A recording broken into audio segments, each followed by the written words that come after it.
Oh jeez, oh gosh, oh no, a black man's thinking for himself. Cancel him.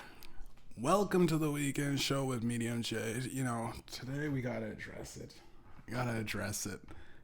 It's the elephant in the room. You know, everybody's asking what's going on.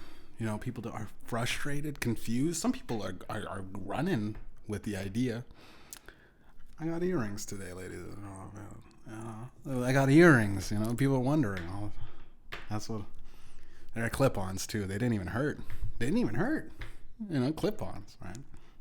No, let's get down to actually the Kanye West. Formerly known as Kanye West. Now he goes by Ye. He said some stuff that pissed a lot of people off. Now, I tried to address it at the beginning. I honestly just thought he posted the White Lives. I thought he was just posting White Lives Matter with the hoodie. Turns out, after I watched the Drink Champs episode and I watched the Lex Friedman podcast, I watched him walk off on Piers Morgan. I watched him do virtually what is known as like a press run for him to not say he's running for president, which was wild. He's like, legally, I'm not obliged to say that It was basically a press run, but it was like, it's kind of all about the Jews. It was all about the Jews, right? It's quite a bit about the Jews, right? And in the interview. From the interview and Drink Champs to the Candace Owens documentary, and his Ice Cube reference about how Ice Cube got him into anti-Semitism. The problem with people don't understand Kanye, and I'm tired of explaining like a person that has mental illness, because I suffer from the same thing Kanye West has. It's called looking too much into details, I think, and that's a very simple statement. It's just thinking too much. I think Kanye West is the type of guy that once he finds out some information, and no matter if it's right or if it's wrong, he feels like he wants to share it to the world, right?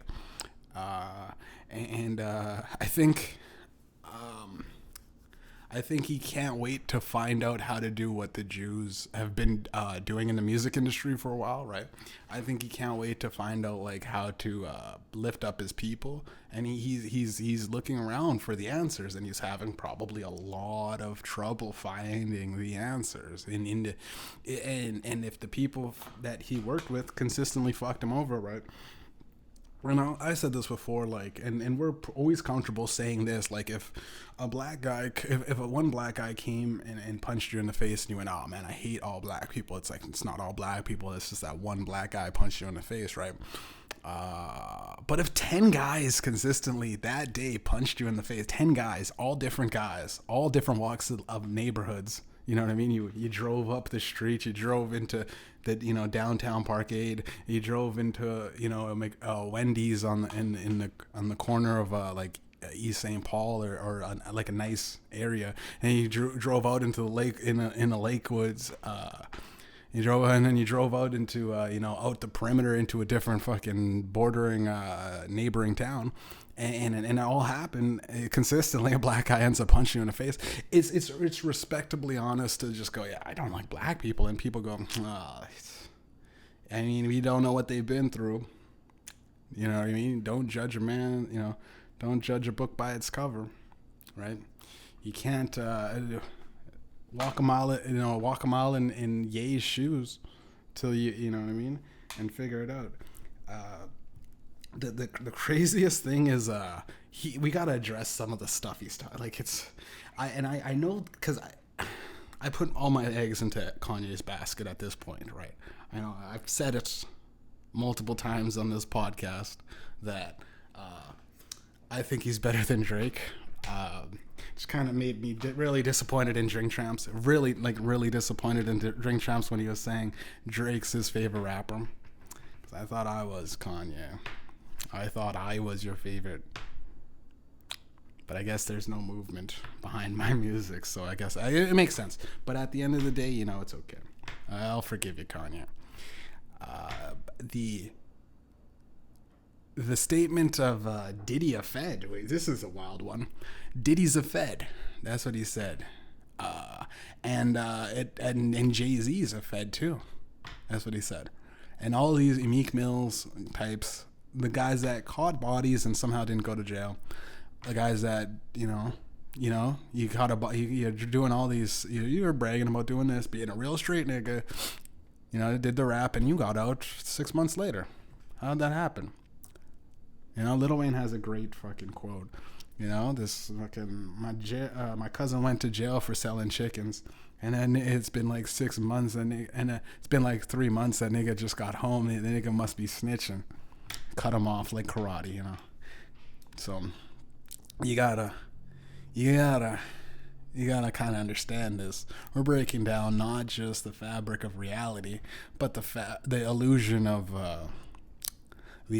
of this mass hypnosis and mass control over the media. And it takes one mind at a time, and it takes a while. But if these individuals, and I'm not saying specifically just Diddy or Jay-Z, I'm talking about anybody in the music industry that you would go, or entertainment industry, like Alec Baldwin, right? Go like, how did you shoot a woman and by mistake, and then just nothing happened at all? Like, you just...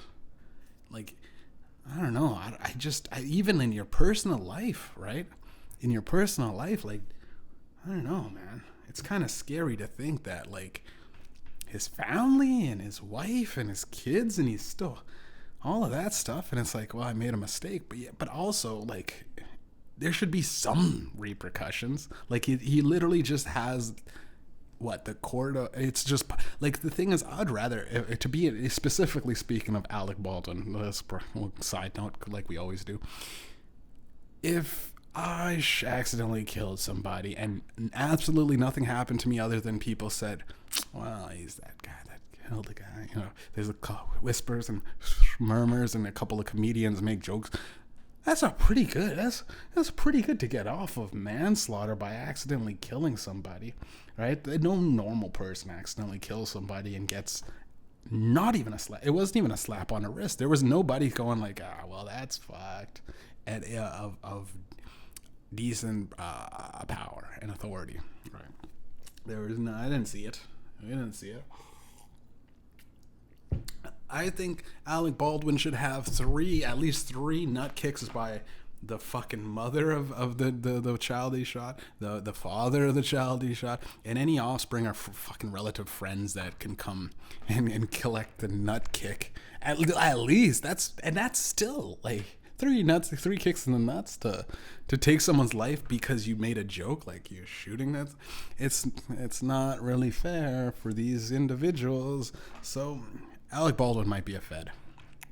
A lot of these guys, when Kanye, okay, we'll get back onto Kanye. When Kanye says things like that, right? Kanye will say stuff like Diddy's a Fed, but it's because he probably knows that when you do deals in talking to police, you gave up information and you become the guy wearing a wire. We all watched. I mean, I did. A lot of people watch Breaking Bad and Better Call Saul, right? And we all know that the lawyers are the puppeteers, pulling strings, which is why I always thought it was funny when again side note, I always thought it was funny when Drowning, that song by who's that guy that sounds like Young Ma, sounds like a lesbian, I'm drowning. Ice around my neck, I'm drowning. No, he sounds like a bitch. What's that guy's name? He sounds like a fag. What's that stupid guy? Took 12 guys to stomp out Little B, the bass god behind at Rolling Loud, because he was making fun of him on Twitter. Who's that bitch? Boogie with a hoodie? A hoodie boogie? A booger hoodie? Or something? That faggot. That loser. What the fuck was I saying? Oh yeah, I always thought it was funny that he had the album cover of him being the puppeteer when literally he was signed to Eminem, right? Like, he got signed to Eminem. So there's no way that he's the guy he's behind the strings. You can't be behind the strings and you're signed to somebody. That's Kanye West, and it's brilliantly laid out with Kanye West, but sometimes I think he gets a little bit ahead of himself when you're constantly being attacked and scrutinized and you have no home base. I mean, fuck, Kim left him. Kim kicked him out. He doesn't have his kids. He's got absolutely nothing, and he still believes in God. He still is marching forward. He's still trying his best. They literally canceled what I gotta go through it. What was it? It's Ye lost Adidas, Balenciaga, his Vogue deals with Anna Wintour. I don't even know Anna Wintour. I always thought it was Anna Winter. It was Anna Wintour. His literal talent agency. They just said overnight he lost all his talent. That's pretty good.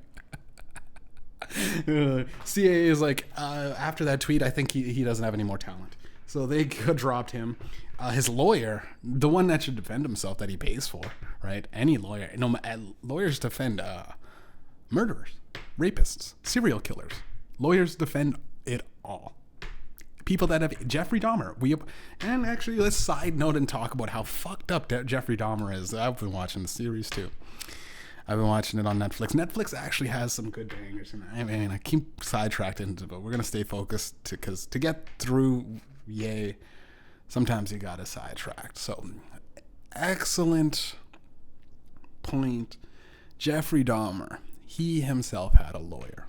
And we've all seen, he was a monster. He was a manipulative psychopath, luring young boys down to his apartment to chop them up and harvest his organs and maybe even eat them for later. And the weird thing is, man, he was pretty bulky. You know what I mean? He was getting pretty strong off of gay men's livers and shit.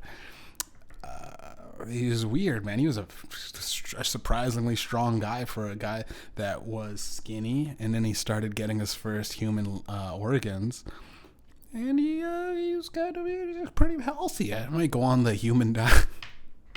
It's a joke. I go on the human diet. You know what I mean? The all meat human diet. The cannibal diet. Oh yeah, cannibalism. Try it out. Try it out and you'll get whatever trichinosis or whatever the fuck whatever the disease. But that is wild that he said it. I remember, because this is the thing, I remember him because I studied him, because I study all Jeffs. I studied Jeffrey Chaucer, I studied Jeff Dunham, I studied all the Jeffs to learn what's kind of shoes I'm stepping into. And the most famous, arguably, is probably Jeffrey Dahmer. There's Jeff Foxworthy, you know what I mean? Jeff Bridges, right? There's a whole lot. Jeff Goldblum. There's a lot of very famous Jeffs, but I think Jeffrey Dahmer, at any point in history, you can make a pretty banging movie about him, and people will still go, "Wow, this is interesting." And the one thing that the famous quote of his is, "I tried to avoid people with like tattoos." So he was very calculated. He wasn't like I don't think he was very as racist as they tried to paint him. He was just a fucking nut, right? You know what I mean? Like, it wasn't like he's just targeting black people, but it was one of those things where it was just easier to get away with because he knew racism exists. He was a smart guy, conniving weasel, I guess, or possum or rat or sewage dweller. You know what I mean? One of those guys.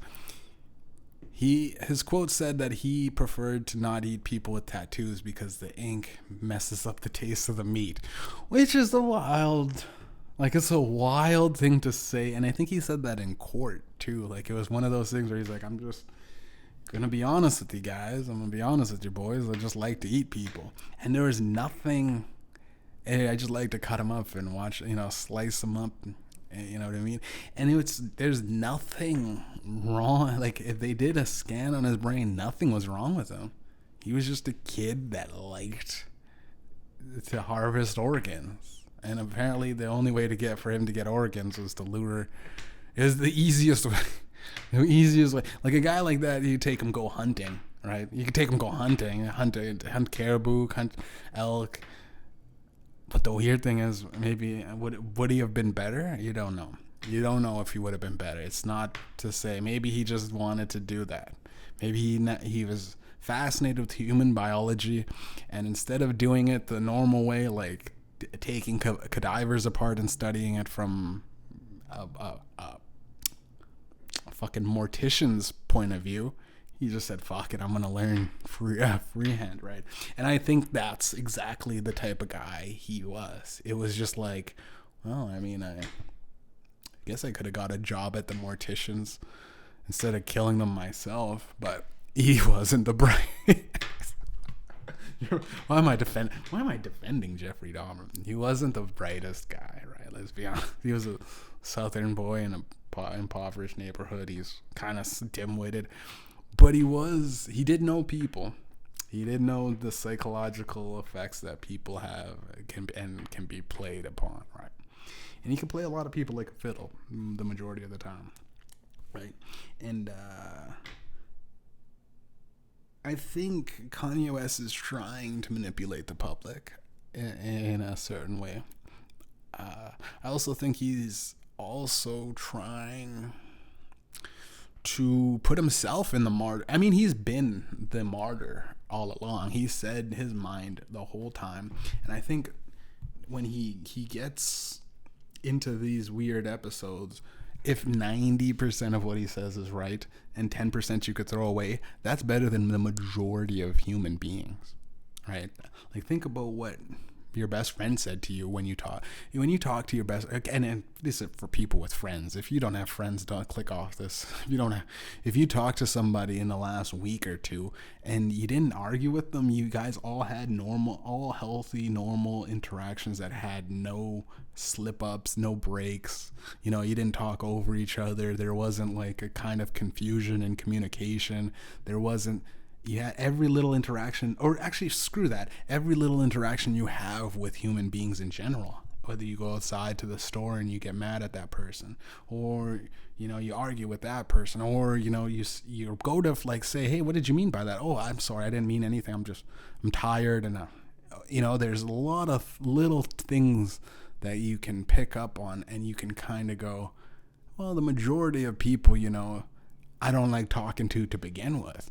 But when I listen to Kanye West, if he's dropping gold nuggets of information, like Diddy is a Fed, or like Ice Cube got him into anti-Semitism, it's because the thing is, no matter what you say,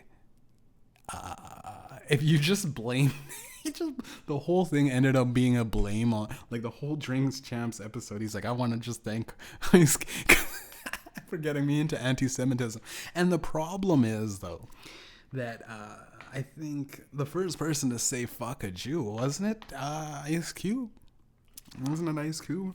Wasn't it like no Vaseline? Like Jerry Heller, y'all motherfuckers getting fucked by a Jew with no Vaseline, right? So the original thought had to have been Ice Cube's, all right? Other than that, no one else had a problem with Jews ever before, right? Maybe 1930s Germany. But even then, here's the thing. Okay, we'll guess put that in the burner. We're going to talk about Germany in the First World War. The one that was, more accepted Germany. More acceptable Germany. Germany lost the first time. Germany lost 2 wars. You know what I mean? Germany, I don't know how they're that good at engineering stuff. They lost 2 wars. And speaking of just Jews in general, fuck it. They lose the wars too. How are the Jews and the Germans still thriving? They are both losers in the world economics of fighting. I'm beginning to think this whole game is rigged, right? Like Jews and Germans, right? Well, how the fuck did both of them like kill each other, right, for years, and then somehow still managed to come out with Volkswagen, still Audi. Germans came out with all these great engineering advances in civil technologies, and the Jews went the entertainment route. And it's like, dude, like, all right, so there's the fucking car manufacturers, and then there's the fucking Hollywood, and it's like, dude, you guys both fought each other for literally not less than 100 years. It was less than 100 years ago. Almost fucking wiped each other out. and you guys bounce back, and then we're just sitting here like, what the fuck, right? My buddy, I don't know if it's my buddy, rapper that I once had a verse with. This guy, I really like him, and I'm digesting, I think, his third album. He's got like 95 albums. This guy is K Reno. He's a really good rapper, and I suggest, if you don't like my music and you think it's too, mainstream, yeah, because mine's a Mediumjay. I'm very honest and simple with my stuff. It's just a light. It's just baseline of music is where I feel is. But this guy's deep. He's a very smart guy, but he had one line that said, if you take a look at the Jews, right, they had a Holocaust, and this day they bounced back. And to this day, black people are, to this day, you can ask why, 400 years ago, slaves, but we're still kept down, right? Kept back, he said, because it rhymed, right? It was a rapper. It was a rap line or whatever.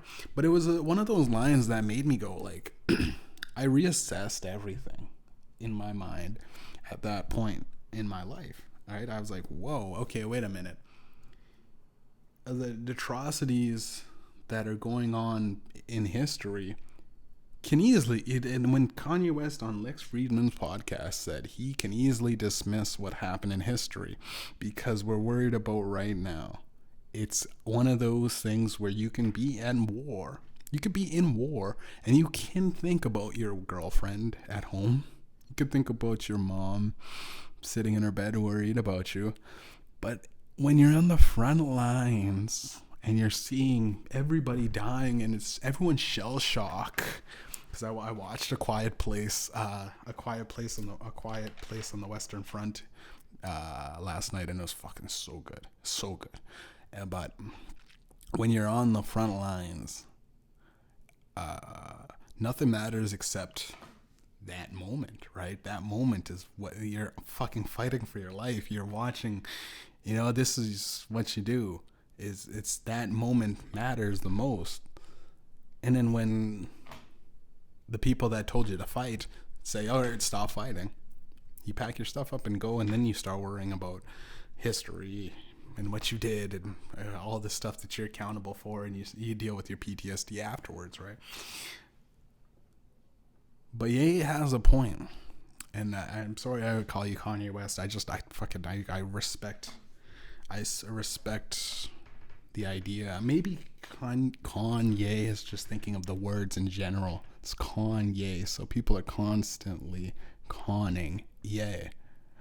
Again, this is what paranoid schizophrenics think about.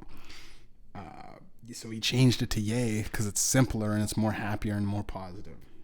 Again, that's something that most people don't.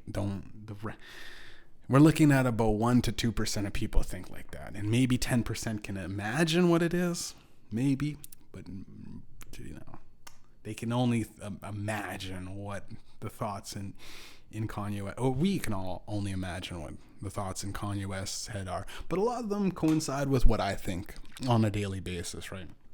So to break down again what he did, he watched a Candace Owens documentary, man. You watched a Candace Owens documentary, and I would have brought up this if I was Ye, on Just Drink Champs alone, or Lex Friedman, or his number one Tucker Carlson, Piers Morgan, or CNN, or KKK Today. The TV live stream, because that's where it's the only people that let him talk, which is wild. Right? Put them on the leader. The funny thing is, Dave Chappelle's only skit that Dave Chappelle and Rollins, the only skit that they can put Kanye's face on as the leader of the KKK, right?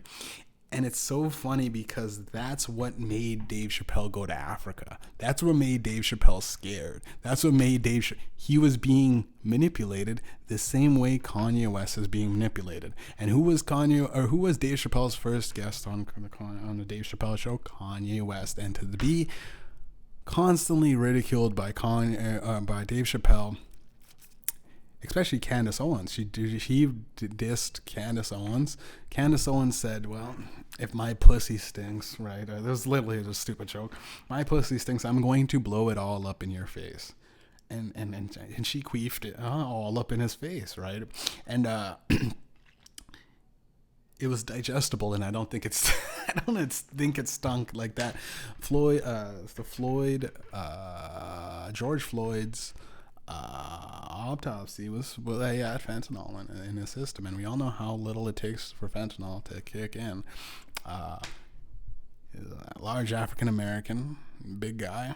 He is panicked, but again, if you think about what he would have done in his life, he's chilling with his drug dealer right next to him. He's trying to buy fucking smokes. He's trying to get high. He's fucking rolling, sitting outside after trying to use a fake $10 bill or a $5 bill. I've been there, man, and trust me, I've been on lean, and lean is a painkiller. And when you sip that shit, or when you fucking take, to be honest, fentanyl is literally the hardest painkiller you can ever take. So I can only imagine. My thoughts on lean are, fuck everybody, I'm the shit. Like, lean is a godlike confidence, and it's like a painkiller, like a synthetic heroin. So it puts you in this state of absolute euphoria, and at the same time, you can't feel pain, right? Like, it's, well, especially with cough syrup, it just takes away your sore throat, right? So it alleviates all your pain. So no matter what's happening to you, you can't really feel it.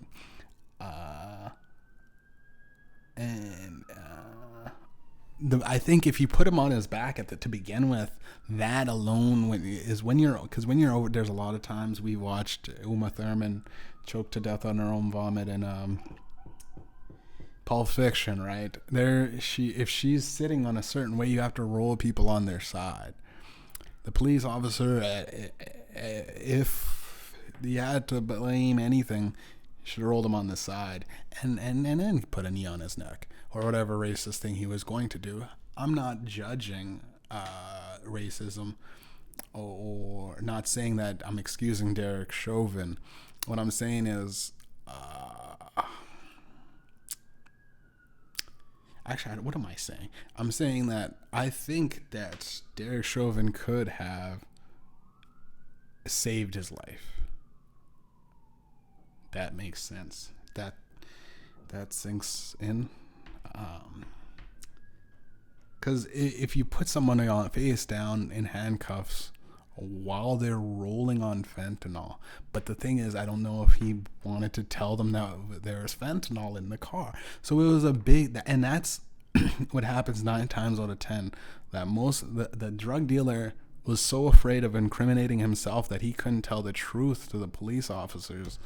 And he couldn't tell the truth to the guys to say, hey, this guy's he just took 3 massive size hits of fucking fentanyl, and he's rolling, to just treat him kind of nicely. But instead, people started filming it going, he's having trouble because of how aggressive they're treating him. So it's a tough documentary to watch, and if you got a weak heart or a weak stomach, I suggest, or a weak mind to begin with, I suggest don't watch it, because you can take a lot of elements from. It's a spite documentary. The weird thing is, it's a spite documentary. It's weird and Candace Owens is one of those women that you go like, holy fuck, man. Like Dave Chappelle called your pussy stinky. And you get on stage going like, and the problem with it though, with the documentary, she walked into that documentary looking like her shit don't stink. Welcome to the weekend show, ladies and gentlemen. She walked into the show about trying to discredit every single thought that you supported everyone that supported Black Lives Matter movement, with what her intention was, just to prove that my pussy doesn't stink. Are we happy now with the media, guys? Dave Chappelle's, Kanye West's. the Candace Owens, everybody that supported Black Lives Matter, that fucking bought mansions and gave money to the trans community for some reason. That's why the trans community seems unstoppable now. Are we happy? Are we? Is this our society thriving? Is everything okay out there in the ethos? You know, as a man that constantly just reads books and sits at home and plays video games by myself, boy, did I make the right choice by not getting involved in any industries that are completely a facade. Like, there's times when I feel like I made the wrong decision in my life by driving a truck. And I think, like, when I'm in a truck, there's nothing normal. There's nothing more normal than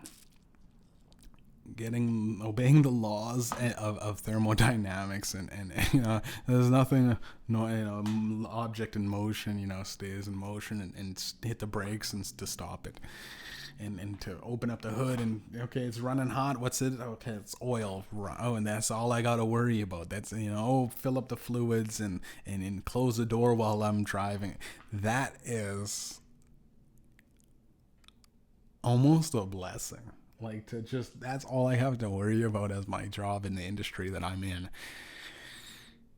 There's subtle nuance. It's a subtle brilliance to the nuances placating our society.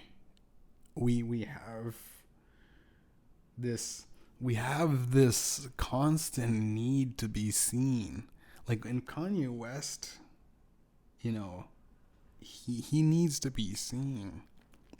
But it makes sense, though, because he is that guy. I would liken to Shakespeare of our time, modern day Shakespeare. Why do you say that? Why would I say that? You ask me why. I would say that he's Shakespeare because Shakespeare, almost in every single one of his plays, if you studied Shakespeare, and we all probably did in college, we all know Romeo and Juliet. And if you just take his most famous works, like Romeo and Juliet, Othello, the other one, Hamlet, you take those famous ones, it's all critiques on the posh society of the times, the kings and the queens, and he's the guy making the plays, but he's subtly shitting on them. Now, Kanye West, his whole life, if you look at all of his music, he's slightly shitting on the entire industry. He's slighting them. He got on stage on, sorry Taylor Swift, but I think Beyonce had the best video of all time. And a lot of people went like, yeah, and she did have a literal. I remember the Single Ladies video there was more parodies and more people were laughing and dancing, and everyone was doing more of that it was a dance that I remember guys is doing that. And at that time, Single Ladies, guys doing if you like it, then put over. That shit doing at that time, gays weren't accepted that much. That broke down a whole lot of barriers for people to just have fun and dance in the club and do a fucking girly dance. You like it, then you should have put her. And a guy's fucking singing along to it. When you got a guy singing along to If You Like Me, they put a ring on it. Like, no guy fucking gives a fuck about getting a ring from his wife, unless they're singing along to Beyonce in the club, if you know what I'm saying. The idea that when Beyonce came out and made that entire movement of like literally changing the archetypes of the society, structural society, and then we just give it to Taylor Swift because her video, what was their video again? That's right. I don't remember. Maybe people are screaming at my thing, but the funny thing is, like 2 weeks ago, I was delivering. This is personal. Again, I'm gonna side note again. I was delivering to a 7-Eleven, right? I was driving around. I like to drive around. I was driving around and I seen these Swifties, these girls, girls and a couple of guys, all having Swift posters. And this was the time when Kanye West was in the thick of it. He just dropped his Drink Champs interview, and Taylor Swift had her album So it could all be calculated. It could all be a fuck you to Taylor Swift. This could all orchestrate. He could have just said, "I don't want any of my deals. I'd rather just spite Taylor Swift." It could. You never know. With Kanye, you never know. He's playing not even 4D chess anymore. At this point, he's in eighth. He's in the eighth realm of the.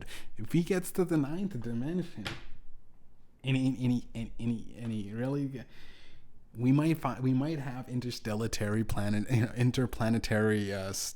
travel by the end of Kanye West's life, because man, he is running through this simulation like no other man. And him and Elon Musk, right? But yeah, him and Elon Musk. And speaking of Elon Musk just bought Twitter, and he showed up with a kitchen sink.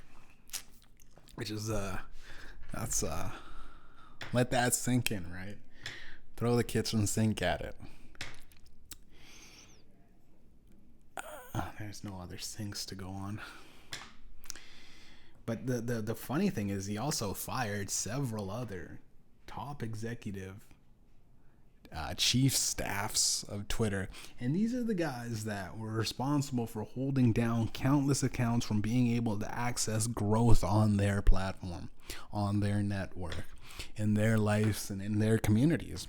It's pretty sickening to actually realize that you've been shadow banned for this longest time, and I just had to pray that somebody that wanted to be the voice of public reason and free speech to you just gotta hope that one billionaire does the right thing.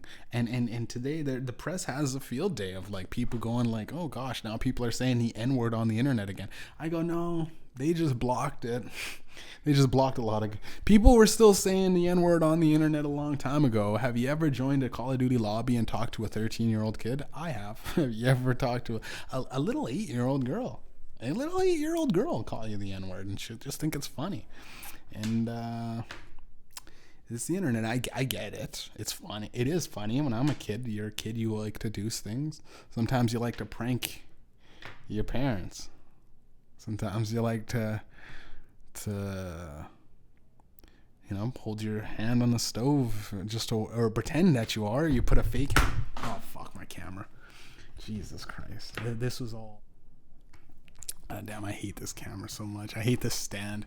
Alright, well, I accidentally turned off we start it all over again. We'll do it from the top. No, what I'll do is I'll just edit it. I'll just put it together. I just hate editing. I hate editing so much. But the crazy thing, because I use Twitter occasionally, and I used to use it a lot before. I used to use it daily, and eventually, I remember like about 9-10 years ago, I was using Twitter all the time, and then I slowly seen that my decline and decrease in engagement throughout the years, right? I thought I fell off. I thought my views didn't align with society. I thought I was too obscure for any kind of following. I was just like, I watched my shit go from 28,000 followers to about 14,000 followers in the span of a year.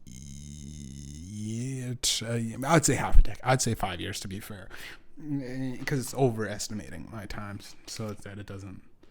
I don't know why is that a thing? Why do you overestimate just to? I don't know. Okay, my bad. Going a little too deep into this thing, but I did notice that, like, and people would tell me like, man, you have all these followers, but like nobody fucking and I was like, yeah, they're all bots, I guess. I don't know. I can't stop a bot from following me. I mean, I don't know. It's fucking just there, fucking sending me spam emails and check out my mixtape. It's a lot of those guys that go, hey man, I'll follow you, you follow me, and then I don't even respond to them, and he's following me still. So, and then he goes, here's your mixtape, here's a mixtape for free, and I like your music, check out my music. Those types of guys DMing you all the time. Or I got beats, a lot of producers and a lot of photographers and a lot of cinematographers and a lot of people that like to do art like to follow Mediumjay. But apparently the art community is very, it's it's very like, if you push that like button, it's not just like, they're not, They're not whores with that like button. I thought. At least I was telling myself that. I was like, I don't know. I got high standard followers, I guess. I didn't know what to say to people when they said, man, how the fuck do you just say stuff? But then it turns out I was just fucking shadow banned for a long time. I was shadow banned. And me and Kanye West, right? No. Me and Kanye West are both, you know, when you look at our life and we look at, you know, my life and his life, like, I did it all, right? I made my own beats. I took some other beats. I rapped. I said a lot of stuff about the Jews. Kept going in. I didn't fold at the hip or bend at the knee. R.I.P. George Floyd, regardless of how you died. R.I.P. I didn't just believe one person. I tried to find the truth. I suspected Diddy was a Fed the whole time. Eminem talked about it too, and everyone loves when Eminem talks about Diddy being a fucking weird guy that got Biggie killed or got Pac killed. You know, but it was all fun and games when Eminem said stuff that's crazy on the track. I guess because when rappers leave the tracks and music and they get out into the real world and into interviews and into podcasts, yeah, especially what I'm doing is this again, my podcast is art though. So it's my podcast is open to subject because again I tell people I make up everything. And the majority of people that don't have time to listen to my bullshit, they're gonna fuck it. But I'm not trying to talk to the 99%. I'm trying to talk to the 1% of people that would, you know, the end goal for me again, I hate the fact that most people need this amount of explanations, but when Dr. Phil got on Joe Rogan and said the majority of the states, I don't know, 1/3 of the people in the states can't read past the 3rd grade level, I wish he did the other 2%. I wish he did the other 2/3. He probably would have said, well, 1/3 can't read past the 4th grade level. If he said 1/3, the other 1/3 can't read past the 5th grade level, you'd go, oh. And the 99% of people can't read at all, and only 1% of the people are the ones that are able to read contracts. They're the only ones. If you could just read a contract from front to back, you take some time, take some days, so you get to be a billionaire. You get to be one of the 1%, right? I don't know. I'm not too sure how that works. I'm not too sure how the other 2/3 are. Maybe it's more of a higher standard of education or something. But yeah, 1/3 of people. So I gotta break down what I do in this podcast. And if the end goal in my life is to teach patience, it's to give people, I guess, give information. My whole thing is give a long-winded speech that ends with something that you can kind of take home, but you gotta kind of wait for it. Gotta kind of let me get the words to describe it. I will find it, but I kind of talk slow. From a Midwestern town in Canada, you know, and it's a mind fuck too. My town. It's one of those. It's cold. It's the coldest place. It's almost the coldest place on Earth. Dead center in North America. Dead center in America and Canada, and it's the continent. Americans. 1/3 of Americans. A continent is a piece of land that hosts multiple countries. You dummies. And the majority of totally forgot what I was saying. Totally forgot what I was. What the fuck was I saying now? Oh yeah, patience. So there's a time when you gotta let people think.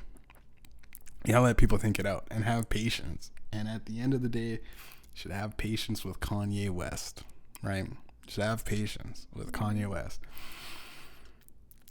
And Lex Friedman beautifully described the idea of just letting this guy speak. Because he doesn't. We know he doesn't. He's not fucking. But he's mad, man. He's mad. Because he got to the end of the game in his life. He got to end game.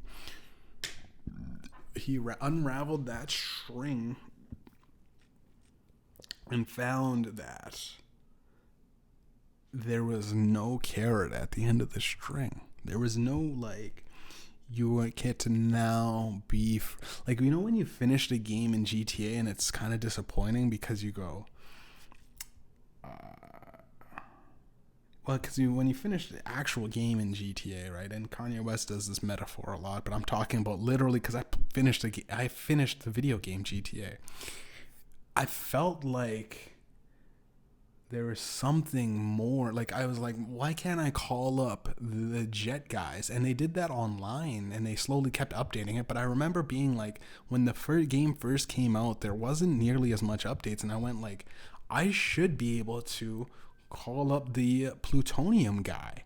If I finished the game, I became the fucking greatest fucking criminal in all of Los Santos, which is actually Los Angeles. It's fucking a parody, but if I became the greatest criminal organized gang leader or whatever it is, I should be able to call up my, drug. I should be able to call up Mexico, flood in, do all this stuff. And I just felt like the same way I think Kanye West feels. He got to the end and he's the greatest entertainer in all of history for a second before he said the stuff about the Jews that immediately went back. He's now my level. He's at my level and I'm picking Kanye. When Kanye West got to the point where I'm helping pick him up, we've got a problem. I don't own shit and I don't know shit. Cash Leaders is one of those fake businesses like Tim Dillon says. It's one of those, it's kind of there. We all know it's not. It's just for fun, guys. It's just silly, It's just like Cash Leaders. Yeah, with the leaders of cash, yes, that's what we are. All of the cash, yes. Even that funny money down in Russia. Even that, whatever. I feel like Kanye West got to the end of the game in his mind. As far as he could stretch his physical, mental, emotional intelligence, everything wrapped up his whole life. He got to the end goal, to make his mom proud and to help out his community, help out his family, help out his church, help out everything, community and God. And he believes in God. He wanted to help out the world, right?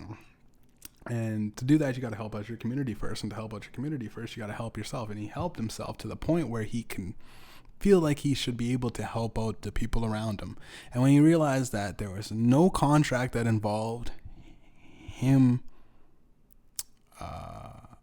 and it's a one-to-one contract. It had to be an all-encompassing contract with several other people that had to be funneled through himself.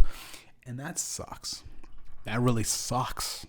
It sucks that several contracts had to have been laid out and they all had to be funneled through him, the magical Negro, and not these regular people like Big Sean and Meek Mill or whoever, Pusha T's and all the bottom tier. They had to funnel the money up to the magical Negro. The magical Negro had to go, all right, well, I can pick and choose who gets paid the best, and then I funnel it up to the Jew, and then the Jew is the one that actually has at a certain point, we have to have fucking ridiculous money.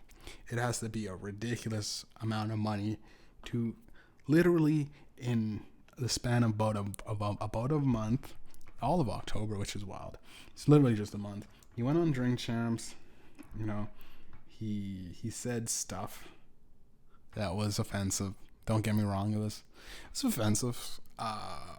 But I know where he's coming from, man, because when you're being thrown away to a mental hospital, because this is what Kanye West has been dealing with. He has dealt with mental illness, and he talked about it, and all of the people that put him in there had to just so happen to be Jews, so he's got anger and frustration. But when he feels like they're trying to put him into the mental hospital again, You ever see a guy getting locked up or go to jail or being, tased, detained? He stole a bottle of liquor and he's on the ground like fucking with the handcuffs and he's saying wild shit like, man, the police are all bitches, all this shit, government's fucked. He's saying that because his hands are tied. His hands are tied. So, and with the metaphorical speaking, Kanye West literally, dude, name another person that loses their family, their job, their this, their that. And I said it at the beginning of this podcast. I'll say it again. Alec Baldwin has his whole life together still. And he murdered somebody. He murdered somebody. I don't care if it was a mistake. Kanye West say the Jews are all bad by mistake. He's going deaf. He said he's going DEFCON on the Jews. He didn't even say the Jews were bad. He just is tired of the contracts that all the Jewish people happen to write. Right? He's tired of that, and that's a fair statement. That's a very fair statement. Very fair statement. Moving on though, because I can only break down so much of Kanye, and what the fuck's wrong with my camera? Focus or something. Sorry guys, I can only break down Kanye West so much before I get wrapped up into that. It's just good old crazy Negro thinking for himself again thing, and it sucks. It sucks when a black man thinks for himself that he's exiled out of the community immediately, his own community. Black people don't like me, man. Like the majority of black people, unless they're free thinkers, they don't like me, man. They don't like me, because if they all have the problem with the democratic black people, and it's just that they think that that's going to make them better. No one in your life will ever come around and be the magical help that you think they are. No one's gonna help you. Nobody. Unless, sure, don't get me wrong, family. There might be you might have a daddy, girls. You might have a daddy that will help you out. But the majority of people that are waiting around with their thumb up their butt for a guy to sign them to a label with the Money in the Bank contract. I really like WWE. The Money in the Bank contract comes around and they give you the fucking $1 million that you had for all your hard work. Doesn't happen, man. Doesn't happen. You gotta snatch it out of the guy. You gotta snatch that millions out of that guy's hands, right? You gotta take it, right? Metaphorically speaking, again. So we'll leave it at that. I watched the Gabriel Iglesias, aka the Fluffy,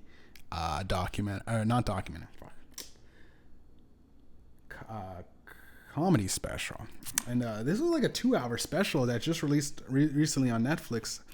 And this Netflix special that he did something that I thought was brilliant during that interview. What did I say? I'm so focused. I'm still thinking about Kanye. I think it's so hard not to talk about him. But during his comedy special, Gabriel Iglesias broke down to 2 parts, and the first half was his clean material. And he was the second half was his little raunch. He mentions his little bit of raunchiness, and he talks about a time when he got naked on stage or like things like that. And I never saw that side of Fluffy, right? And to be brutally honest, man, the guy named Fluffy, you think it's just kind of, it's fluffy material, right? And I never seen that side of him, and it made me realize that the majority of these bigger than life comedians and bigger than life actors is that there is a secret side to them.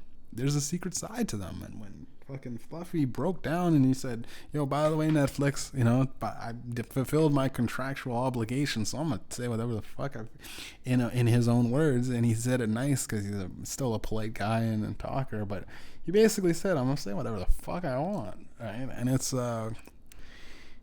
it's quite fascinating to hear some of his raunchy material. Is really funny, right? And I know that Fluffy did those voices, right? I was a fan of him. I'm a fan of comedy in general, or I like the Divine Comedy though. Back when it was good, The Divine Comedy.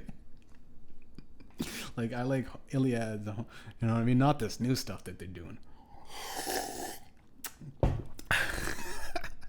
Not this fucking whatever. The Jake Paul versus Anderson Silva, right? Now, Anderson Silva was washed up. I liked him. This was my favorite fighter in all of history. And Jake Paul came and shat on. He came and shat on my life. He shat on my dreams. He shat on my favorite fighter in a boxing match. Man, they did it in a boxing match. It's getting to a point where these Paul guys, I think, are just moving through the contractual obligations to just fuck over all legends of fighters, right? Like, they're just doing this weird thing.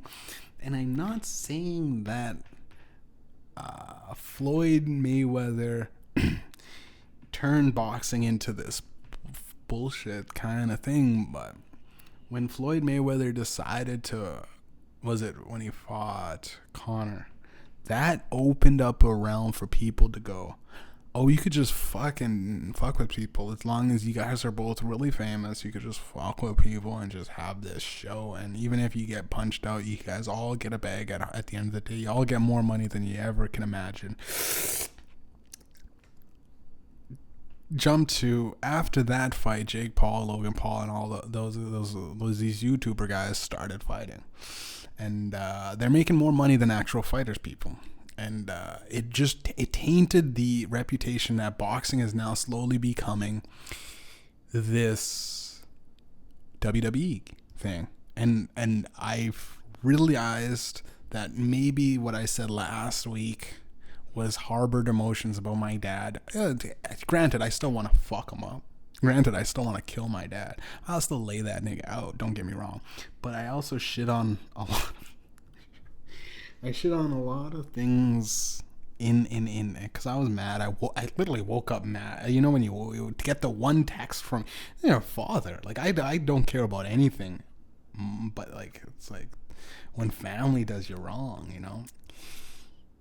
I shit on like boxing in general. I shit on my other family. I shit on I think maybe my mom. I shit on all of Africa and the entire black community. I shit on quite a bit of people last week, and I gotta apologize about that. But I do feel that I have unexplored emotions about boxing because I thought it was such a fine craft. And I even though I'm a wrestler, I thought boxing was very difficult. I knew it was, but then like to see it slowly turn into this dance where it's just like the Jake Paul and Anderson Silva fight. Both of them aren't like, you know, Jake Paul's, I guess he's been going ham as boxing, and his whole thing is underestimate me. And he's probably a great boxer, but I wish he just did normal fights that are interesting, and he worked his way up instead of this backwards. I'm crushing all of these guys that are on their way out just so that they get money and we all get money. And it's like the Floyd Money Mayweather, he can't read, man. Mayweather can't read. And if he was able to read, he'd be able to know the signs of the times. When you do these fucking larger than life fights just for money,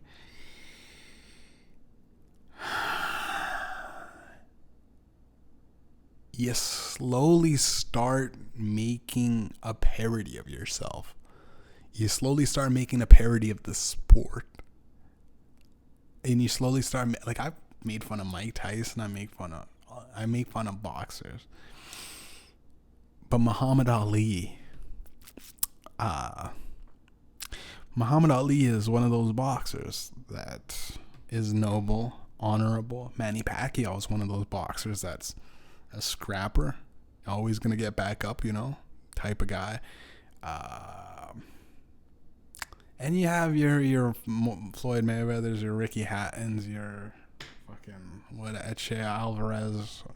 You have your guys that are these characters, right? And when you start doing the WWE larger than life persona in boxing, just know that the more it works, the more people will do it, and the more it'll just become guys coming out in entrance music doing the Hulk Hogan, brother, what you gonna do, brother? And you block a guy's punch with your gloves, and you go, and you take off your glove for a second, and you go, nope, not today, and you put it back on, and you punch him, and he takes it, because they're all just doing dives for money.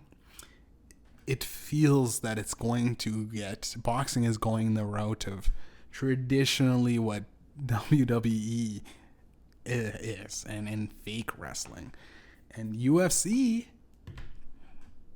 is we all like UFC. It's a badass sport, but it is one of those, Kobe Cuffington things, to be. Anderson Silva did do showmanship. He put his hands down, even though he was taking punches from people or whatever. He does that. Like, he's trying to be a showman. But you can't be a young, spry guy when you're that age. I'll say it again and I'll say it again. Like, these guys, it's sad when a boxer or any fighter, a wrestler, even the Undertaker, was like, you're 50 and you're still putting a tombstone on a guy, and it's like, or like when he did I watched The Undertaker one time, and this is what really made me sad. There's a time when he was trying to do that sit-up, and he couldn't, and he did it. He took him like 2 or 3 tries, and he tried to, and I was just like, oh man, he's finished. Or John Cena couldn't lift up a guy, and he actually pulled his back in real life, and you're like, oh no. He's finished. Or when The Rock, he hit his elbow and he's like, Charlie horse, it's a Charlie horse. And he got on mic and he's like, just because The Rock gets a Charlie horse every once in a while. He did the people's elbow messed up and sprained my head.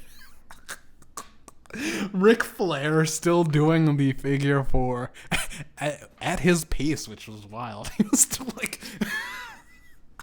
like an old man shaking, right? He's just like, I'm gonna get the figure 4. Okay, I'm 1% down. Is loading. 14% complete. We almost have it locked on now. Can you give me your leg? And he's like, yeah, here's my leg, buddy. You have to.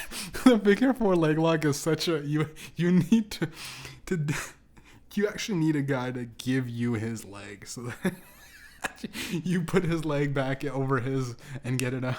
But the weird thing is, man, people will think this is cap. I remember wrestling with my buddies and they didn't know what I was doing, and I was like, watch this, I'm doing this, and they're like, what are you doing, you faggot? And I was like, watch this. Boom, I locked him in. I'm like, you're fucked, dude, you're fucked, you're gonna cry. And I put him in a bigger 4 leg. He's like, shit, dude, what the fuck is this? He's like, I can't get out. I'm like, yes, dude. The thing is, if you sink in, and this is no disrespect to any real fighters, if you can somehow sink in a figure 4 leg lock, you can literally break a guy's, with his own heel, break his own fucking shin, dude. It's the shin. You can literally. And it takes minimal amount of effort. It's almost like clasping your legs together when you're sitting on a toilet. That's how comfortable it is. You're sitting on a toilet just having a shit. That's pushing out a shit. And we all shit. So it's pretty fucking easy to fucking break someone's shin in the figure 4 leg lock. And I love... That's my favorite move. And because if they can somehow turn you on the back, it immediately it's the worst pain for you. It's such a good move. I don't even know who the fuck invented it. It's like, just lock your legs together and then you have the immense amount of pressure, and then if he turns it over, you are fucking feeling that pain now. It's quite a thing to ponder if you just take a step back and imagine the universe as a circle, right? Or Earth. Just we'll zoom back in, not so far. The universe. It's easy to get lost in all the stars. Let's focus on Earth for right now. Now the world's a circle, right? And if you think about it, technically there's no point in life, right? There's no access of point. But if you think about every circle. And I watched this show called A Trip to Infinity on Netflix. Shouts out to Netflix, by the way. You guys have been dropping really good things. A circle, and each point of a circle, is an angle. There's each angle. So there's actually a series of so many angles in a circle that it just smooths out and it becomes a circle. So it's like, that's why pi is infinite, but it's an infinite number to it. Now, the thing is, every single number has an infinite number of spaces in between them, because it could be divided accordingly. And it's kind of a thought that you need to hear again. I did know this in school, and I did study it, and I did study physics. And then one thing that I took away from physics that I learned is that anything can be manipulated through space and time, I think. And it's good knowledge to have if you know what to do with it. It's kind of actually bad knowledge if you don't know what to do with it, because you end up making things like fucking crazy bombs and shit. You end up making stuff that you don't really understand, and you know. So it's good knowledge to have, but and it's even better knowledge to have if you know what to do with it, right? So, what the fuck was I saying again? Life's pointless. I totally forgot what I was saying. There's something there. I guess there was no point. Sometimes people just talk, you know. Sometimes people just like to. To be honest, I like to hear my own voice. I don't sing and rap for nothing. I like to hear my own voice. I like this right now. The way I sound. It sounds good. Very delicious. Digestible. I believe what I'm saying the majority of the time. I often fall for my own lies because I'm so good at just making it up. But one thing I won't make up is that my landlord's car got stolen today. So I gotta say, God is good, ladies and gentlemen. You know what I mean? Play that music, dude. Karma's a fucking bitch, you know what I mean? Let that fat lady sing, motherfucker. My landlord was a dick to me almost all year. All year, to me and Tyler. Shouts out to Tyler, by the way. He moved down to back into his mom's place. Hopefully his mom's beating him. Yeah, he slapped that kid around. He's fucking kind of right. He got arrested 3 times for the same girl. The same girl. You know, all you have to do is not talk to her. For people that don't know, this is an episode Sipping and Ripping with Tyler, my buddy. Just had a couple of run-ins with some chick that, you know, just wasn't right for him, and she kind of fucked him over, ended up going to jail, and spent the night, or it wasn't jail, it was spent the night in one of those things, and he's facing charges where it's like, it's one of those things where it's like, he's just a kid, first love, thought it was good, she fucked with him in his head, and maybe she too thought he was good to him, and fucking they said that, it goes back and forth, and it ends up being one of those domestic, so much like Shakespeare, Romeo and Juliet, young kids that everybody else, her family saying stay away from stay away from that boy, and his family saying, stay away from that girl. So, and at the end of the day, that's how 2 little kids fucking wind up taking poison and drinking each, they're killing themselves. But yeah, my landlord lost his car. So here's how the story goes, right? I would talk about my landlord losing his car. So it's his mom's car, by the way. My landlord, the men, and it's all the mom that owns everything. And she's getting real sick, so just hoping that as soon as she goes, I won't have to pay rent. Hopefully. The point I'm trying to make is this car got stolen, right? Where'd the car go? Nobody knows. Hopefully they found it by now. But I remember my landlord called me up, his mom, so Ricky's mom, right, called me up saying, I got some stuff and I'm sick and all this stuff. And I went, oh boy, here comes, because this is what I hear all the time, right? It's the cry wolf from his own mom and from the family. The family of, they just happen to be Filipino, and they happen to whine a lot, right? I'm not being racist. I'm just trying to get the best description possible for the viewers. So she said all this stuff, and I go, okay. And then she said my car is stolen. So I here's the thing: when your level of trustworthiness is so low that you go, I don't believe your car got stolen. Like, you're just telling me this so that I have to drive because you don't want to pay for gas. That's what I legitimately thought that. Because my landlord literally was here yesterday.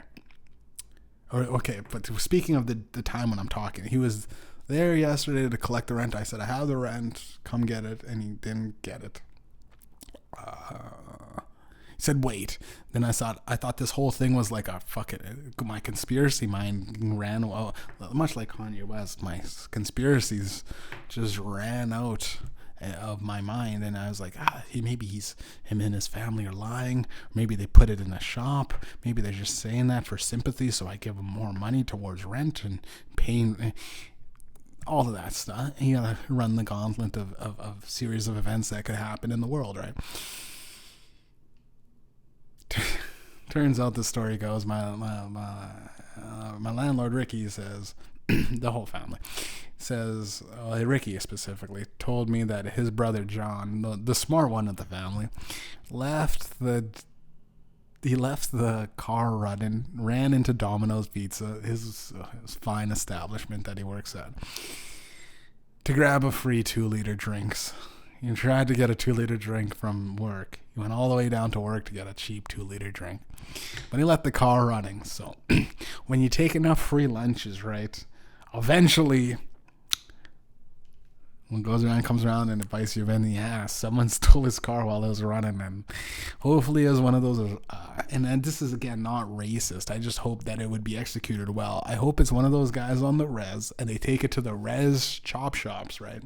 They break it down for the parts and put it back together, and there's a guy riding around with a new car, basically. Brand new car for free. And the insurance pays for his car, guys, so it's no big deal. But I'm just like, it's just a convenience and it's such an inconvenience to lose your car, right? Because you're so used to your car, and it kind of makes you feel like you can't trust anything. But just want to say, God is good, ladies and gentlemen. You know, you think that people are just consistently fucking over everybody all the time. And karma every now and then comes back to bite you in the ass, right? Every now and then, karma comes in to bite you in the ass, much like the Twitter employees from Twitter, right? You want to silence the masses? Well, congratulations. Hit them with the Donald Trump line. You fired. I don't know. Should I go on? I got an ad for you guys. It's literally just, all of my ads are bullshit. I do say, except for Bathmates. I'll put the affiliate link in the fucking description, and that's all you guys get from me. I got another ad though, and that's Mortals Make Messiahs. Now, the Messiahs edition. This is my album that I almost lost my mind, to be honest, after making it. I almost lost my mind after making this album. I almost fell down some weird paths in life that I probably would have never been able to recover from. I was this close to losing my shit, right? Bounced all back. And just gotta say, like, I might have to take a break from making music, because every time I finish every time I finish an album, it gets worse and worse, as far as just the overwhelming anxiety I think of it, and just the fact that it's like you're painting a picture, and you're so wrapped up in the intricate details of the picture and the story, or whatever it is, making a movie, that you're hyper focused on it, and you, at the end of the day, you can take 2 weeks off, you can take 2 months off, you can take 2 years off. It doesn't matter. But when you set yourself a deadline, or you set yourself this, and you fucking consistently are just stressed the fuck out over everything, and you're you're not just worried about that, but you're worried about how it's going to be perceived. You're worried about, and you're just, and the album hasn't released yet. It's as of the podcast recording, it's probably about it's the 30th. It's released on the 31st, so it's tomorrow. Right around Halloween, so it's kind of this whole weird vibe in life in general. You know, it's tough, but I want to say that, like, I without a doubt have the best album of the year. I can say that. I can say, and what is Mediumjay saying? What does this mean? What is he talking? I have the best album of the year. I have the best album of the year, and it's Mortals Make Messiahs. The Messiahs edition. Both editions are amazing. First one sounds like water, the next one sounds like fire, and I think this one is fucking nothing but bangers. There's a couple of times that I can kind of pinpoint, if I had to be a dick to my own self, that I could probably done that better. But overall, general sound is great. It sounds great to me, and I want to thank Damian Beats. Shouts out to Damian Beats. You know what I'm saying? Your boy fucking respects the instruments that you pretty much gave to me, man. So he did it. We fucking did it, man. It fucking took a long time, took a lot out of me. I lost a lot of friends along the way, maybe gained a few new ones. I'm my favorite rapper, dude. I made myself my favorite rap. I listen to rap now and I go, could do better. Could do better. And I know it sounds like I shit on these guys, but I truly believe that era space that I am in this time right now in 2022, in October 30th, I am my own favorite rapper. I am the greatest me I can be. And I feel like I'm doing me better than you can do you. I feel like I'm doing me better than you are doing you. As far as music is concerned. It's because the Jews don't let me in. No, I don't want to be in part of the music industry. Play hard to get with those Jews. You know what I'm saying? I mean, now they're going to get a contract written up. Oh, he doesn't want us? Fuck that. Do the opposite of whatever the black man does. He wants us to drop. He wants us to keep drop him.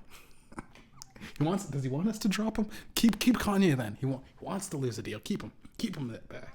You know, the contracts magically come back once people realize that this whole thing was like a large bluff because Kanye West just wanted to get out of the contracts that he was getting fucked. Because Adidas literally said, we're just going to take your fucking design, dude. I'm going to take your design, change the name, and run with it. And that's exactly what Carlos Mencia said to Joe Rogan. Just going to take your jokes, you know, change it up a little bit, put me into it, and fuck you. And if Kanye West, Joe Rogan, Alex Jones, Elon Musk, they're in this realm of figureheads that are fucking shaping society, then life's not all that bad, right? Yeah. No one can tell me that my album that I'll release on October 31st is bad. No one can tell me that I didn't try. No one can tell me that I need to pick it up. No one can tell me that I need to worry about my flow. No one needs to tell me about the content of my lyrics. No one needs to tell me about the cadence in my voice. No one needs to tell me about even promotion, dude. People go, promotion? You gotta promote a little bit more. I used to get so mad at everything in just what went on in music, and I used to just, it'd come out on me shitting a lot of artists that probably didn't deserve it. And now that it's all said and done and the album's coming out and I have time to reflect and get back to a little normal, because everyone knows when you're making music, you're deep smoking weed and drinking, trying to find that edge, trying to find that new thing, staying up late at night is the worst, I think. You can get high and drunk all the time if you want, but fucking with an album, And for people that don't ever make albums, I'll give you a fucking honest look and an honest open look to this. If you don't ever make an album, shut the fuck up about when people make albums, alright? You make singles, you made singles. Huh? You made EPs, you made EPs. You know what I mean? You made a compilation project. You made a DJ playlist. Okay, good for you. I'm talking about like legitimately taking nothing and making something. An album that all connects together and congruently, and then you can put on shuffle and it'll still kind of sound like it all kind of wraps up together.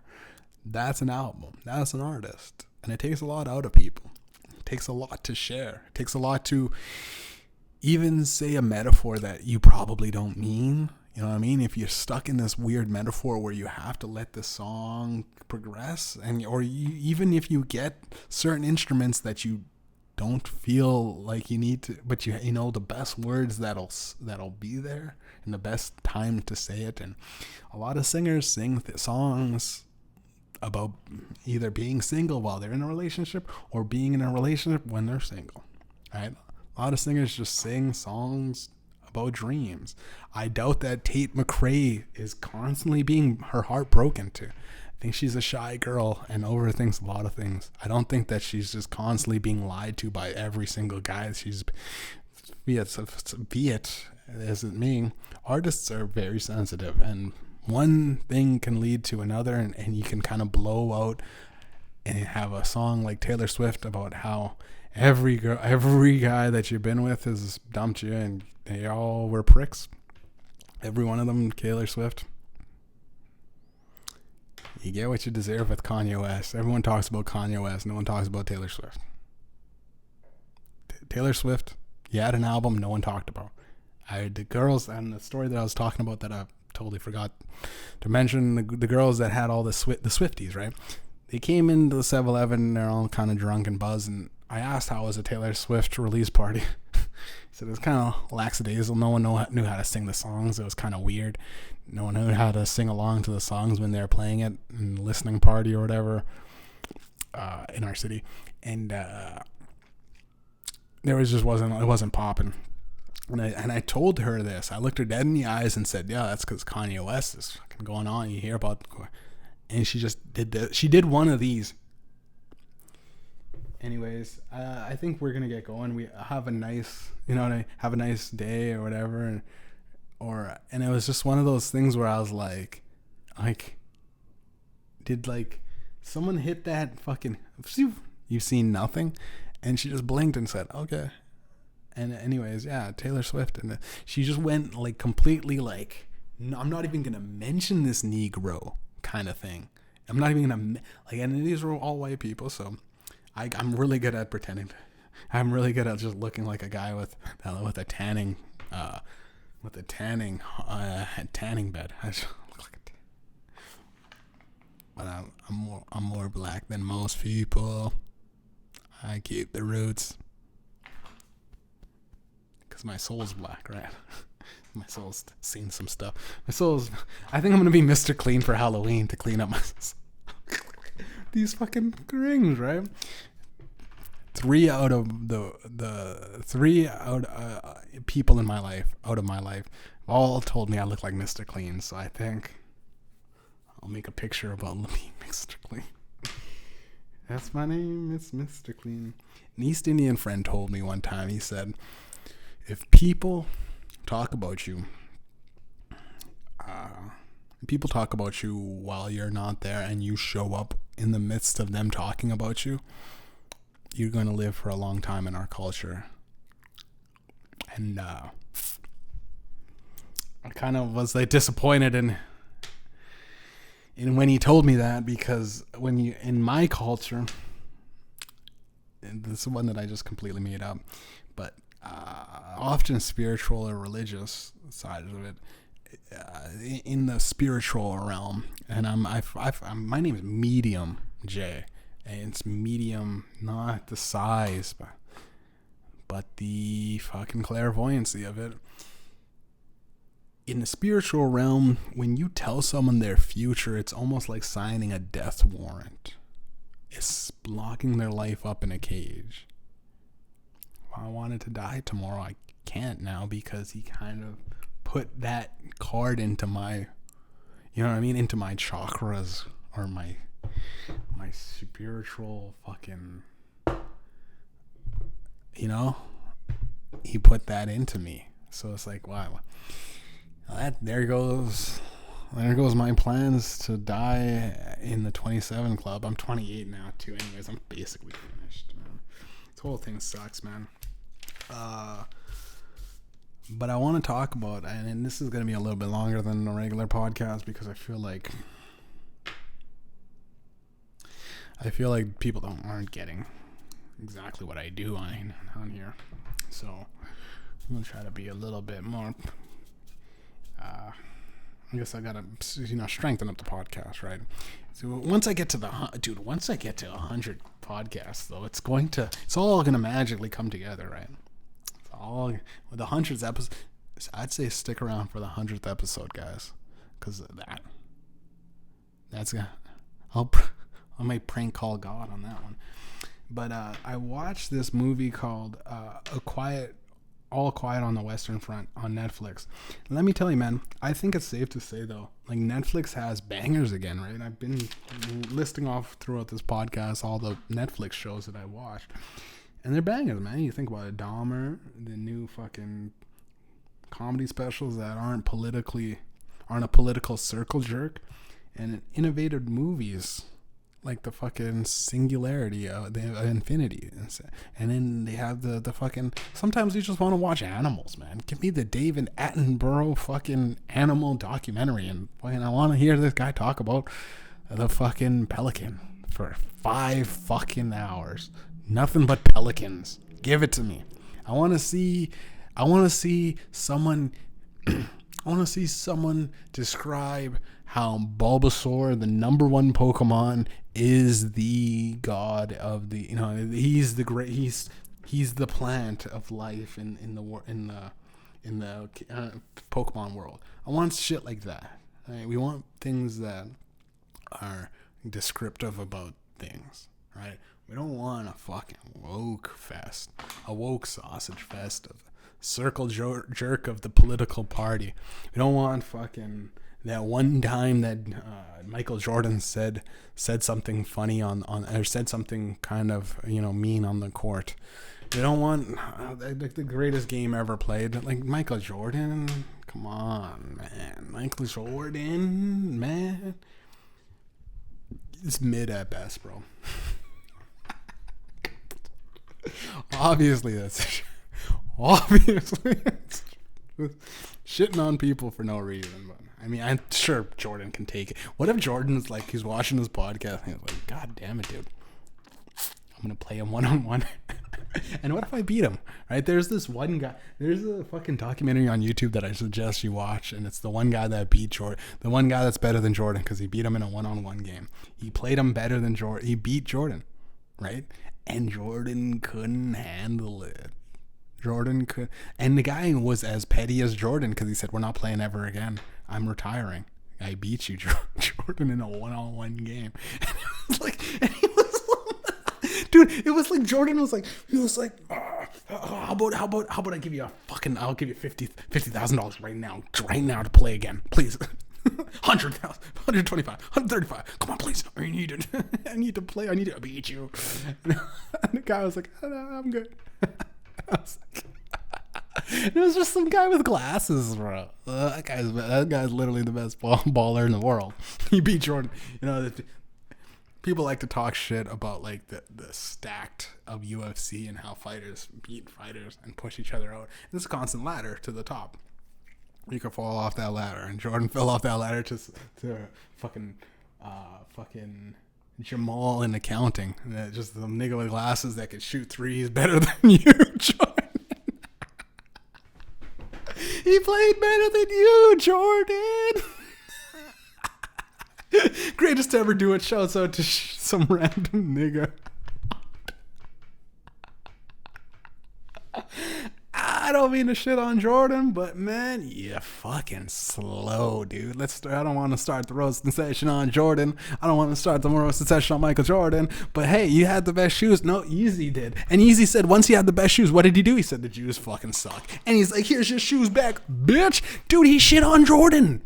He shit on Jordan, dude. Shit on you, dude. He shit on Jordan. Jordan can't play for shit, dude. Oh, back in my day, old head ass. Michael Jordan's the type of nigga go, back in my day, basketball was actually, it was actually tough. All this new basketball, all my records being broken because you fixed the rules. It's like, Jordan, shut the fuck up. Remember when AI crossed you over, Jordan, and you're looking for your shoes, dog? Motherfucker on his motherfucker's like, where'd my ankles go, though?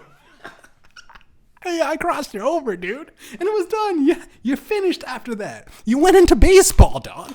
Yeah, I crossed you over and you went, I'm going to fucking hit a home run off the park. You suck, Jordan. Your whole life can be summed up as, I just sold some shoes to some niggas that can't afford them. Oh, man, I fucked. I keep fucking. That was a little joke. Obviously, it's a joke. Obviously, roasting Jordan is. It's obviously a joke, We'll cut the majority of what I said. It got anti-Semitic halfway through, right? I say I cut things. I don't cut things.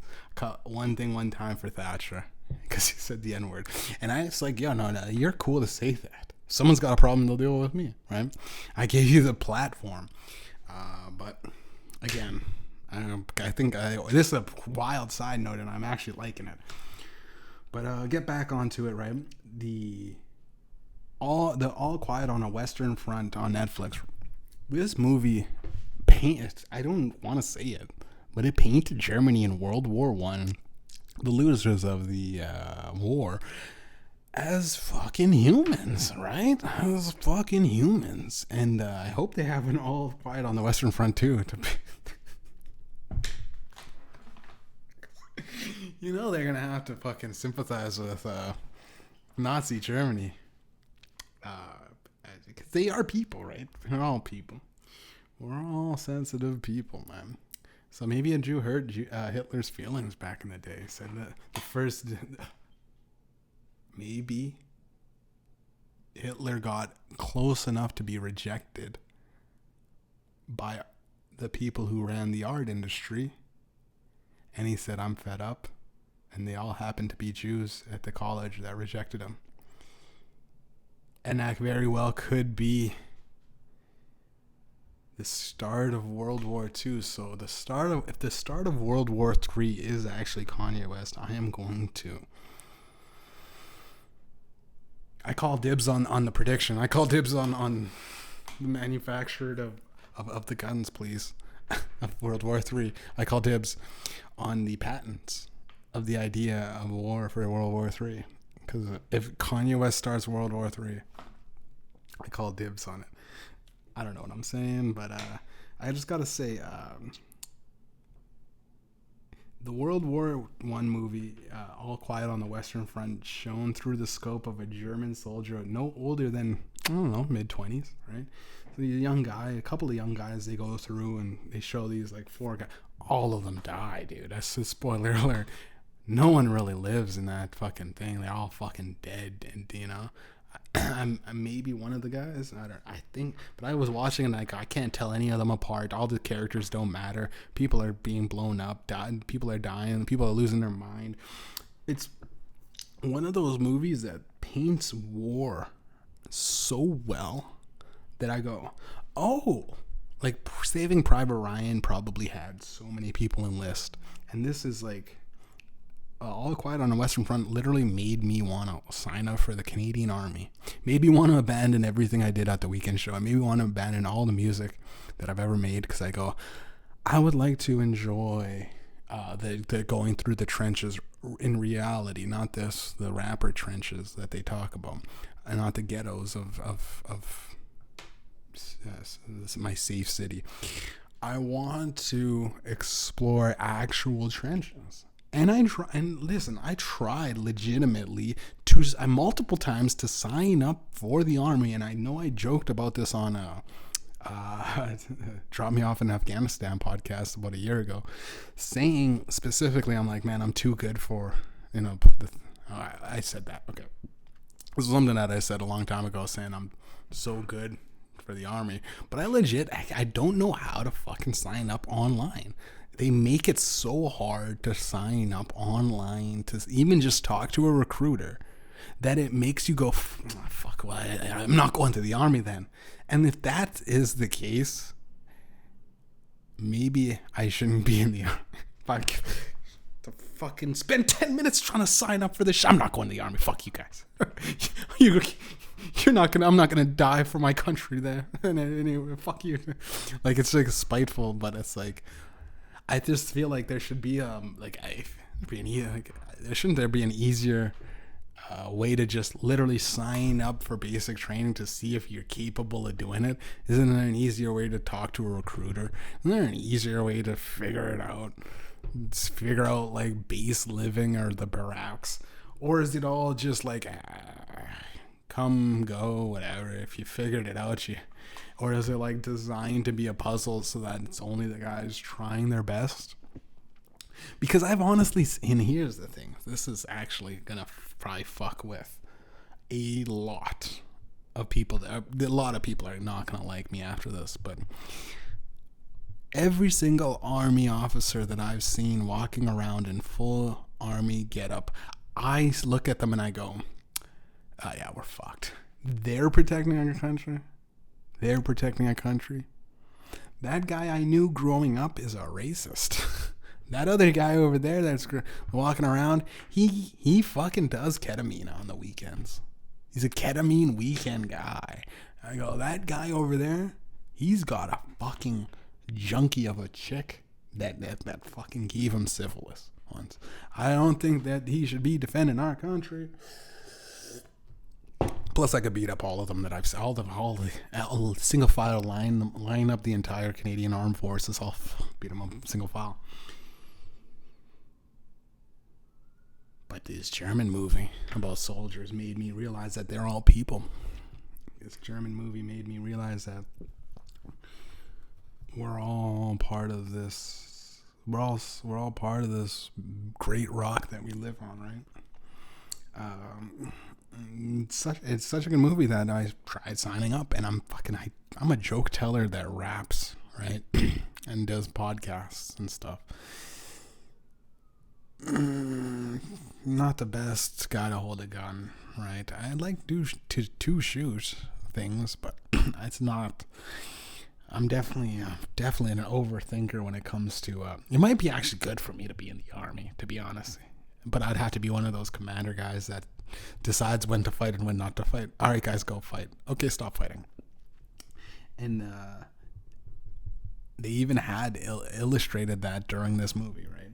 This movie makes it look glorious. Every little piece of war. It was a beautiful cinematography, and it's one of those movies where when you watch, like the first 10 seconds, you go, "Oh, it's gonna be good." Like it's just all quiet on the Western Front, and it's like opening scene is like some nice sky, and it's like the fucking all the bodies. Then it shows like it goes and it shows sides of the war that aren't often depicted on the screen, and that you don't even really think about, like the odd guy getting real fucking nervous, shaken up and squirrely, and like losing their mind, and then like it's the losing their mind, and then like there's no like stopping, and they continue going, like, so he's losing his mind and still killing somebody, right? So he's like he's so shooken up and so shaken back by this. And there's the one scene where this guy is like, he's still shooken up from like 5 minutes ago after watching all his friend die, and he's coming into the trenches and he's stabbing this guy, he's breaking this guy's neck or whatever, he's hatcheting this guy. The guy's he's hatcheting the guy, and he's still alive, like, just like, stop, like, he's giving the, all right, I'm dead, just let me die kind of thing, like, and he's just like, was like about to hatchet him, and then he fucking bullet comes and hits him, and he's like, dude, keep it moving. The soul, and it was like one of those things in in the army movies that you never get to see. You never get to see. You never get to see a guy struggling to fucking finish killing a guy, right? And it's like, because once you see like because the guy looked like him, the guy, they're fucking the Germans fighting the French, so the guys looked like him, and he's just like, oh, please, he can barely talk, but he's like holding up his hand, being hatcheted to death. The hatch is still in him, like, okay, you got me, I'm done. It's the hands up, and he stopped, right? He stopped as human nature and sympathy and everything wrapped up in while you're fighting in a war. You think about things as a person with a brain, right? In a war.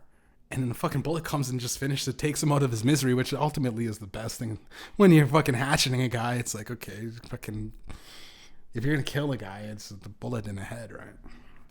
It's fucking that type of stuff. The stopping mid-battle to drink like stale, dirty water and eat. And it's like they just shot a bunch of guys and they come and take their base and they're like fucking eating as fast as they can. They're eating as fast as they can because tanks are fucking coming. They're eating as fast as they can because they're fucking hungry, drinking the shit, drinking juice. It was my grandpa and my stepdad. They say when you're in the army, you eat standing up. You eat standing up, and if you can't eat and standing up in 5 minutes, then you don't get to eat. And these 30-minute lunches, and you sit down to eat. It's pathetic, and it's ruining our kids, right? But it's that kind of scene in the army that really paints a fucking beautiful symphony of elaborate, not elaborate, a labyrinth of inner mechanisms of the human soul, I guess. The human emotion that's pushed through war, and it's a good movie, man. I'd put it up there with Saving Private Ryan. I'd put it definitely up there. It's as good as it is. And taking the clothes off of the dead soldiers, taking off the clothes of the fallen soldiers that are dead and washing them and giving them to the new soldiers coming in to fight, the new recruits and everything. And it's like, why does this guy have a name tag? Oh, different size. Oh no, that's the guy that died.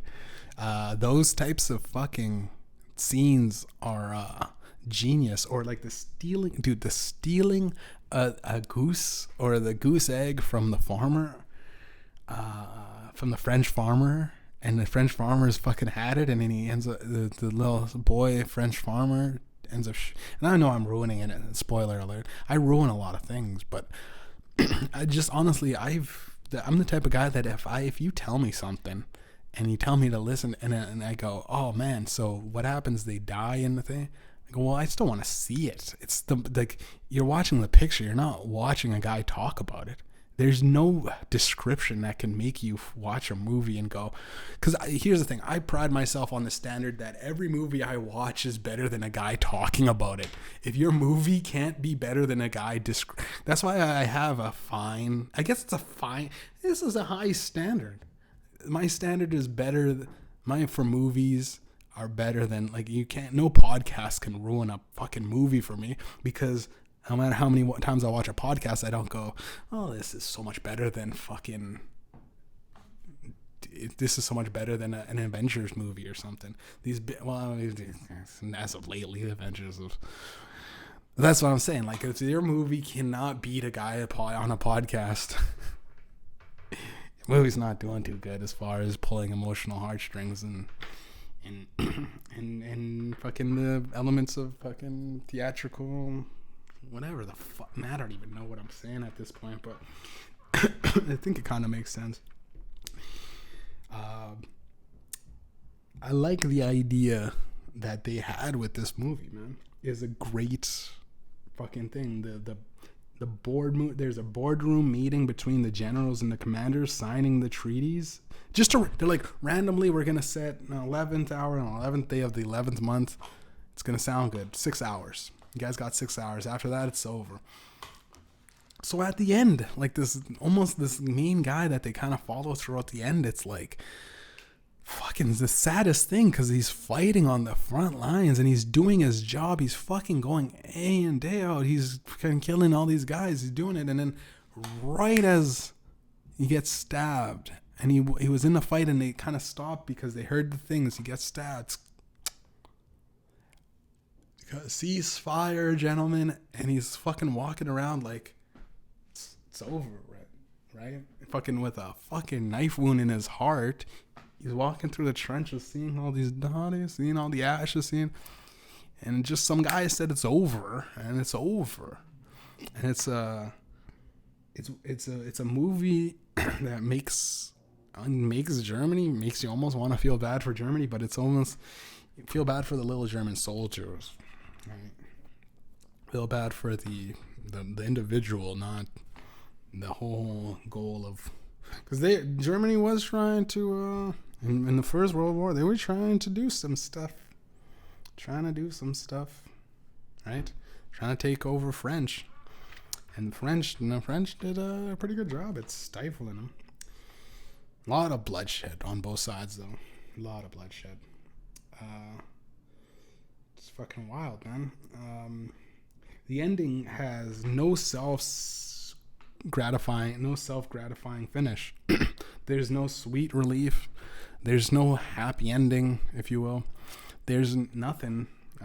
Fucking kind of losing some lighting. It's getting dark. It's pretty cool. The light sunsetted, and during the podcast. But there's no cool end to it. It was just war sucks, and it's scary. And you keep your wits about you. And at the end of the day, dude, you don't come home. And if you do come home, you come home with fucking all of these thoughts. You come home with all of these things. And this whole thing that I'm talking about, I want to get into talking about this guy that I met this past couple of months, and I think I've talked about it. I don't know if I did or not. And when I talked about radicalizing the homeless, that day I met a guy that was homeless, and he was a homeless veteran, and he's out there. And it's wild that, I said all of that stuff about the homeless, right? And a majority of it I made up, right? Giving guns to homeless is it's not a good idea, guys. You shouldn't probably do that. But when I met that same day, the homeless, he was fucking like, I got a gun and I'm fucking protecting myself, and I live on the streets. And he just got a place because he got kicked out. So but he's fucking a veteran, military veteran. He's got a place now, so he's not homeless. He's recovering from homelessness. So I don't know what to call it. He's homed. But he still prefers to beg for change on the street because he's a person that wants to talk to people. He's a human being, but every now and then he'll get squirrely and he'll say, I live in a spot that's sketchy and I don't trust it, and I hope they come down because I got a Glock 22 and it's fucking pointed at their face. And I go, all right, man. He's all right. Do you need a smoke? Take a smoke. I'll always have smokes for you, man. Just ask, all right? I'm scared of that guy. He's fucking...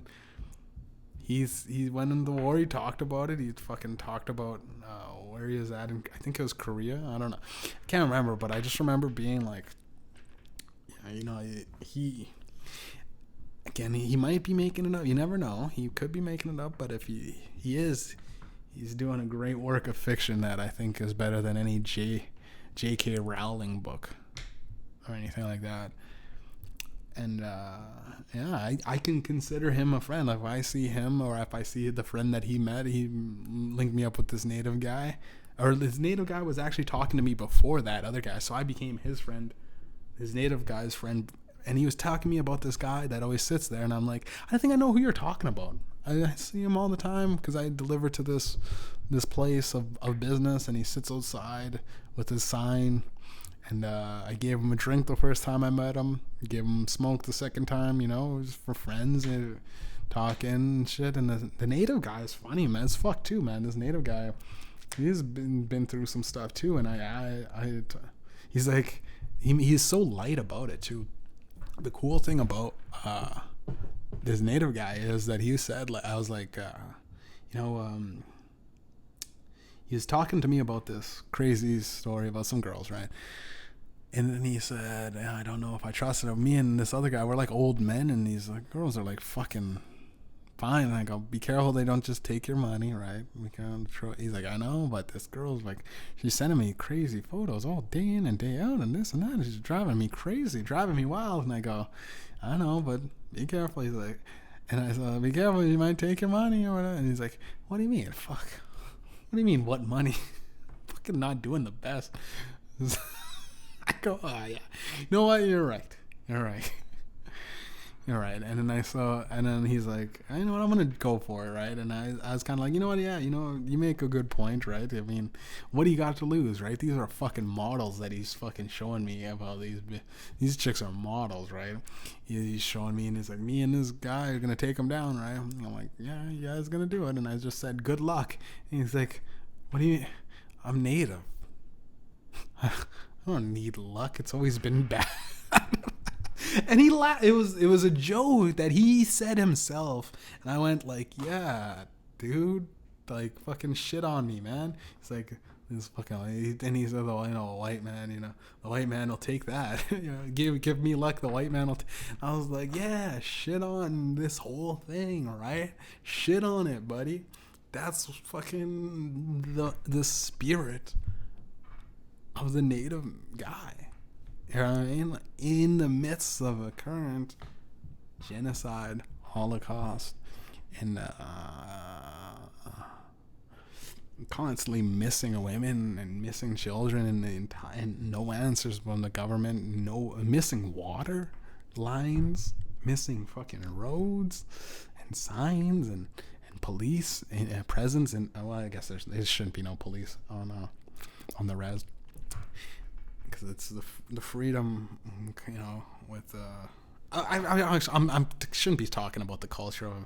I know I guess I'm technically appropriating their culture, but I mean, I feel so good spiritually with myself that sometimes I start to lean into that culture, and to be fair. In all sides, right? And this is what we do with the weekend show with Mediumjay. We like to attack it from all angles like it's a circle. I knew this Native American, one of my good friends growing up was this guy named Tyler E, man, and he was fucking like, smoked weed all the time. He smoked weed all the time. He fucking smoked weed like, it was like, should we not smoke weed today? No, we should and do like something like get a pizza or something. No, we should smoke weed just as much for the pizza. And it was like one of those guys, right? Just every day smoking weed, and it was fun, man. And again, just smoke weed all the time. Eventually, you fucking go, okay, now I gotta get my life together. But I remember like we'd hang out sometimes in his grandparents' place, and his grandparents were like the very first gen Native American. Or whatever we want to call it, like very like Ojibwe and this and that, and they had so much Japanese culture in their apartment when we would go and smoke weed. I'd noticed so much Japanese culture, and I always thought that was fascinating because I valued Native American culture over Japanese culture, but I said to myself, they probably looked at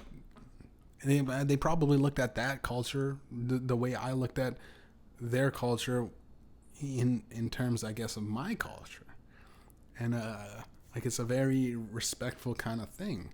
So I go like, if respecting people's culture and talking about people's culture is appropriation, then I mean, we might as well just cancel the world. Societies progress past the need for society, so we can cancel it. That's been a weekend show with Mediumjay. I mean, it kind of feels scary. Happy Halloween, I guess. I fucking did that with the lights. It was kind of didn't even really mean to do that. I didn't mean to talk this long. I didn't mean to. It was all a mistake. But I will definitely take credit for it. It's fucking happy Halloween, guys. You know, Make sure you check out that mixtape. Make sure you download the Saga. Make sure you listen to. I got 9 hours of a playlist. That's all my music on Spotify. Mediumjay and Cash Leaders. You gotta check it both. You gotta check them both. All 9 hours of it. Oh my. Maybe you could leave. You could take a break every 15 minutes. You know what I mean? Take a break, wash your hands. You know, use the bathroom. Wash your hands and can have a bite to eat. You know what I mean? Take a drink of water and get back into. It's a 9 hour, dude. It's overtime. My music is literally in overtime right now, and that's literally the content. And that doesn't even count the free stuff. It's all free. Who cares? Check the stuff that kind of results in me getting me and Spotify. That, you know what's funny? I think Spotify is one of the only music thing. Wasn't the guy Swedish? The guy that creates Spotify, is he Swedish? I hope he's not. I hope he's not Kanye West's enemy.